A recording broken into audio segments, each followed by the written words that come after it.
Hi,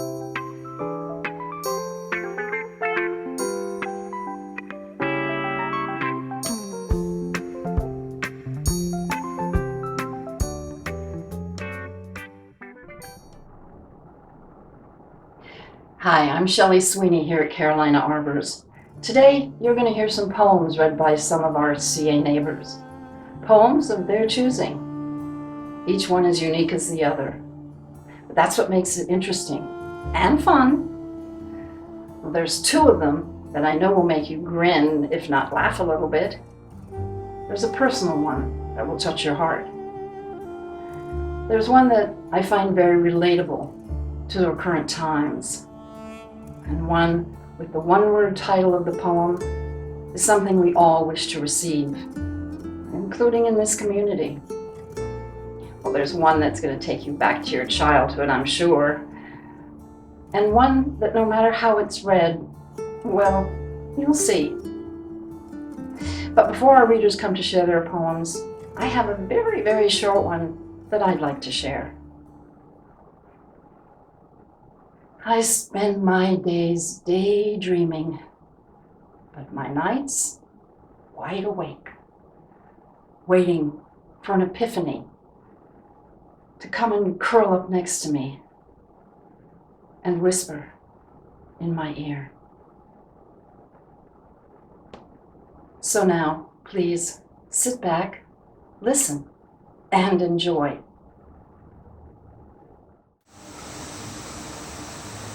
I chose the poem "And the People Stayed Home" by Kitty O'Mara since I felt it was a very meaningful poem living in today's pandemic.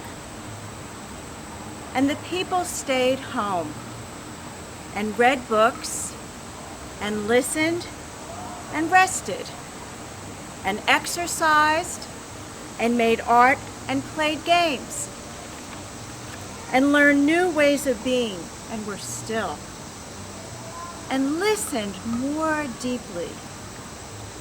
Some meditated, some prayed, some danced, some met their shadows. And the people began to think differently, and the people healed. And in the absence of people living in ignorant, dangerous, mindless, and heartless ways, the earth began to heal. And when the danger passed and the people joined together again, they grieved their losses and made new choices and dreamed new images and created new ways to live and heal the earth fully as they had been healed. The title of my poem is My Get Up and Go Has Got Up and Went, a song sung by Pete Seeger. How do I know my youth is all spent? Well, my get up and go has got up and went. But in spite of it all, I'm able to grin when I think of the places my get up has been. Old age is golden, or so I've heard said, but sometimes I wonder as I crawl into bed, with my ears in a drawer, my teeth in a cup, my eyes on a table until I wake up. As sleep dims my vision, I say to myself, is there anything else I should lay on the shelf? When I was young, my slippers were red. I could kick up my heels right over my head. When I was older, my slippers were blue, but still I could dance the whole night through. Now I am older, my slippers are black. I huff to the store and puff my way back. But never you laugh, I don't mind at all. I'd rather be huffing than not puff at all. But really, I don't mind when I think with a grin of all the grand places my get-up has been. Since I have retired from life's competition, I busy myself with complete repetition. I get up each morning and dust off my wits, open the paper and read the obits. If I'm not there, I know I'm not dead. So I eat a good breakfast and go back to bed.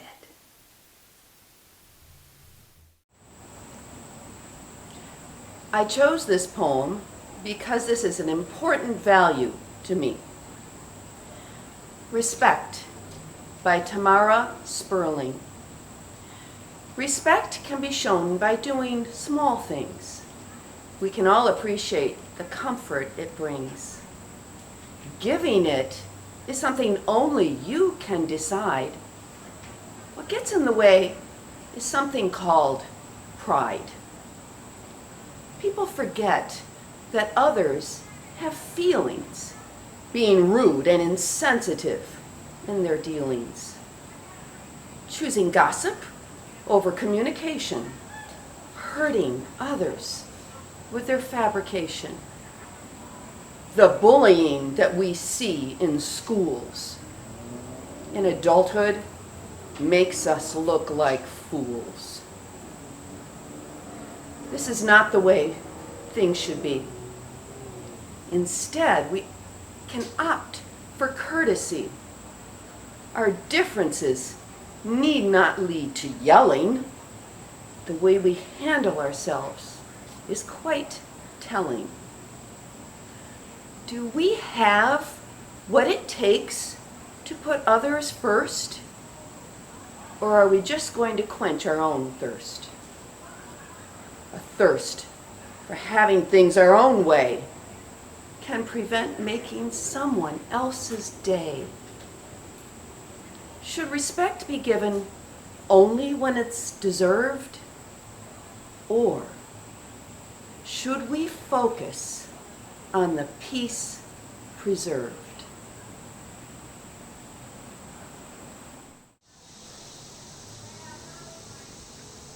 Hi, my name is Erwin from the clan O'Orenstein. I'm doing a poem that at 18 when I first read it meant nothing to me, but now it's important to me. So now join me in a point. My piece is a little ditty about oysters by Jonathan Swift, author of Gulliver's Travels and Dean of St. Pat's Cathedral here in Dublin, until he had to leave rather hurriedly after making a modest proposal. Now, got your point now? Here we go. Oysters by Jonathan Swift. Charming oysters, I cry, my masters come by. So plump and so fresh, so sweet is their flesh. No Gloucester oyster is sweeter and moister. Your stomach they settle and rouse up your mettle. They'll make you a dad of a lass or a lad, and madam your wife. They'll please to the life. She barren, be she old, be she slut, or be she scold. Eat my oysters and lie near her. She'll be fruitful, never fear her. Another pint, lads.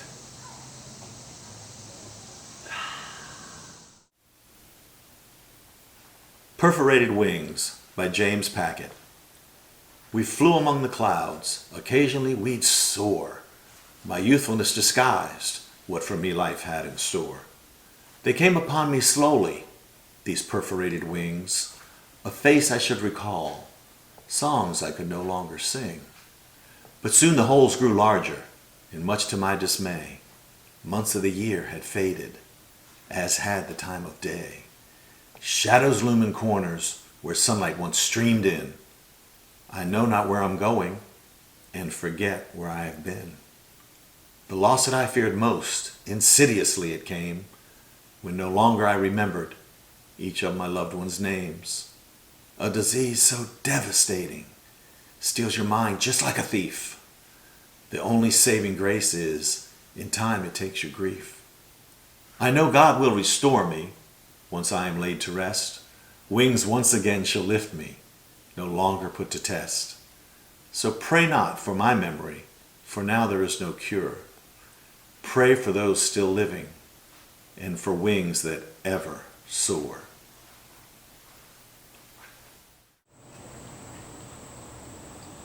About 4 years ago, a high school English teacher in Brooklyn, New York, gave her class an assignment. Very simply, write a poem about the worst day in your life.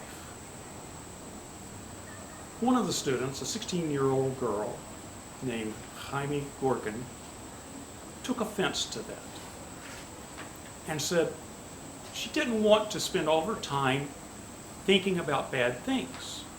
And she went on and on and on. And the teacher listened very patiently and then very kindly and gently but insistently said, just do the work. So this is what this 16-year-old girl wrote.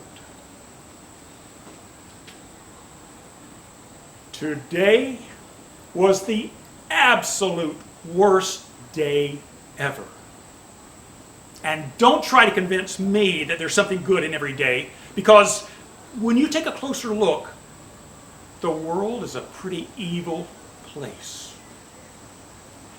Even if some goodness does shine through once in a while, satisfaction and happiness don't last.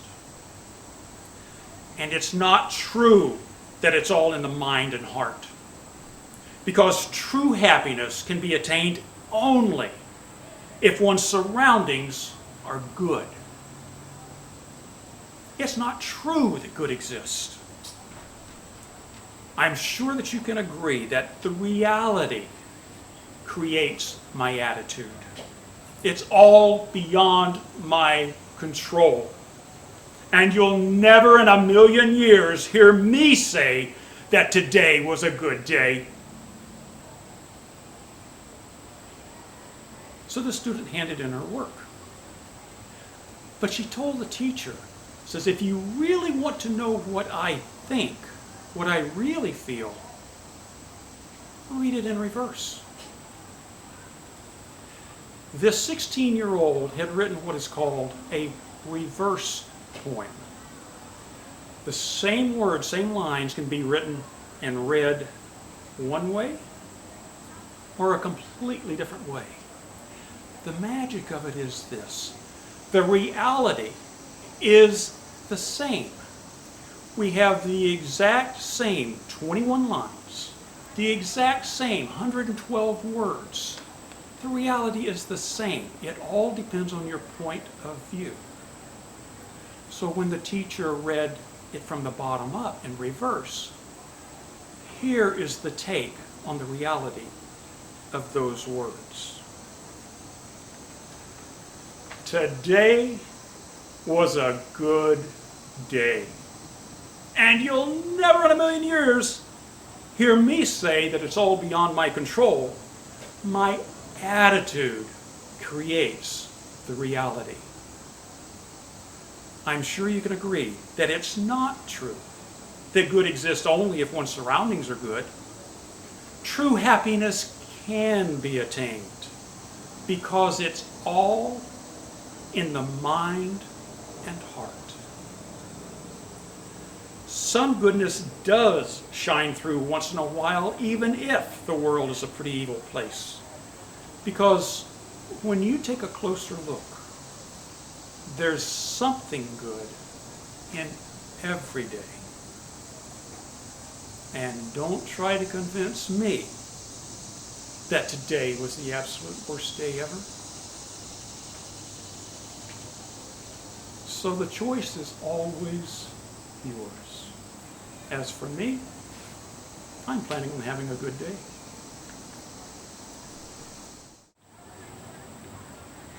The Owl and the Pussycat by Edward Lear. I chose this poem because a beloved elementary school teacher taught it to us, and it reminds me not to take myself so seriously. The Owl and the Pussycat went to sea in a beautiful pea green boat. They took some honey and plenty of money wrapped up in a 5-pound note. The owl looked up to the stars above and sang to a small guitar. Oh, lovely pussy, oh pussy, my love, what a beautiful pussy you are. You are. you are. What a beautiful pussy you are. Pussy said to the owl, you elegant fowl, how charmingly sweet you sing. Oh, let us be married, too long we have tarried. But what shall we do for a ring? They sailed away for a year and a day to the land where the bong tree grows. And there, in a wood, a piggy-wig stood with a ring at the end of his nose. His nose. His nose. With a ring at the end of his nose. Dear pig, are you willing to sell for 1 shilling your ring? Said the piggy, I will. So they took it away and were married next day by the turkey who lived on the hill. They dined on mince and slices of quince, which they ate with a runcible spoon. And hand in hand on the edge of the sand they danced by the light of the moon, the moon, the moon. They danced by the light of the moon.